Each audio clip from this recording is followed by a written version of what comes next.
At 500 Kelvin, equilibrium constant Kc for the following reaction is 5. इस particular reaction के लिए Kc की value है 5. हमें बताना है what will be the equilibrium constant Kc for the reaction twice of HI giving us H2 plus I2. अच्छा बेटा, अगर मैं एक काम करना चाहूँ, क्या राखी मैम, देखो सुनो, दो तरीके हैं. एक तो डायरेक्ट वे है जो आपको आपके टीचर्स ने सबने समझाया होगा कि भाई इसका अगर Kc 5 है, अब इसका Kc निकालना है, तो ये रिएक्शन कैसी लग रही है. इस ऊपर वाली फर्स्ट रिएक्शन को, ये मैंने फर्स्ट रिएक्शन लिया, इस रिएक्शन को अगर मैं 2 से मल्टीप्लाई कर दूं, सबसे पहले इस पूरी इक्वेशन को 2 से मल्टीप्लाई कर दूं, तो मेरे पास यहाँ क्या आएगा, मेरे पास आएगा H2 in the gaseous state plus I2 in the gaseous state, that gives us twice of HI in the gaseous state. ठीक है, तो अब मेरा इस पर, अगर मैंने इस पूरी होल इक्वेशन को 2 से मल्टीप्लाई किया है, तो अब इसका जो Kc होगा that will be equals to 5 का स्क्वायर.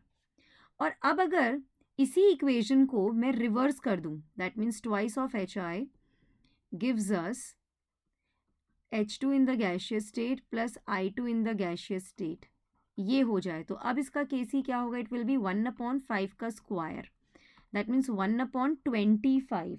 एंड 1/25 इज बेसिकली 0.04, या option number 1 is the right answer. आप कहेंगे मैम ये समझ में नहीं आया, इसको दोबारा समझाओ. तो सुनो, अब ध्यान से देखना, ये जो मेरे को इक्वेशन नंबर 1 यहाँ पर गिवन है, इसके लिए Kc की वैल्यू क्या होगी, Kc will be equals to HI का कॉन्सेंट्रेशन बाय हाइड्रोजन का concentration raise to power half and iodine का concentration raise to power half. Kc is basically the ratio of product concentration to the reactant concentration raise to power the stoichiometric coefficient, और यहाँ Kc की value है 5. ठीक है, तो इसको मैं मार्क कर लेती हूँ, ये मेरी ए इक्वेशन है. अब सुनो दोबारा से, अब हमें रिएक्शन जो गिवन है वो ये गिवन है, इसके लिए Kc पूछा है, तो इसके लिए Kc की वैल्यू क्या होगी, इसके लिए Kc होगा H2 का कॉन्सेंट्रेशन इंटू I2 का कॉन्सेंट्रेशन बाय HI का कॉन्सेंट्रेशन रेज टू पावर 2 हो गया है. इसको हम इक्वेशन नंबर बी मान लेते हैं, और इसका Kc हमें पता करना है कि भाई इसका Kc क्या होगा. आप यहाँ पर बहुत ध्यान से देखेंगे, इसको अगर मैं कहती हूँ, इसको मैं Kc डैश मान लेती हूँ. ठीक है, इसको Kc डैश मान लेते हैं, तो हमारा Kc है क्या एक्चुअल में, ए और बी में रिलेशनशिप क्या है.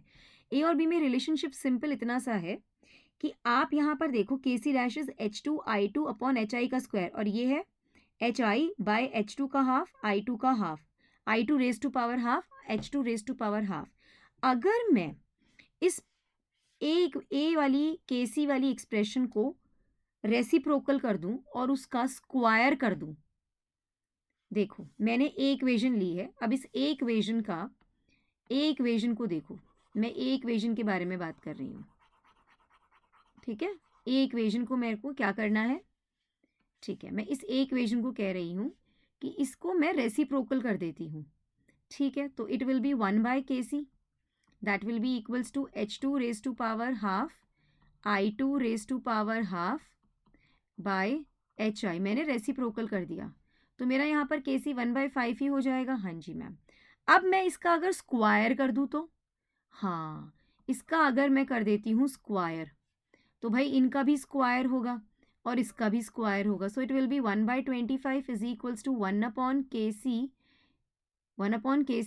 स्क्वायर इक्वल्स टू हाइड्रोजन का कॉन्सेंट्रेशन, आयोडीन का concentration by concentration of HI basically.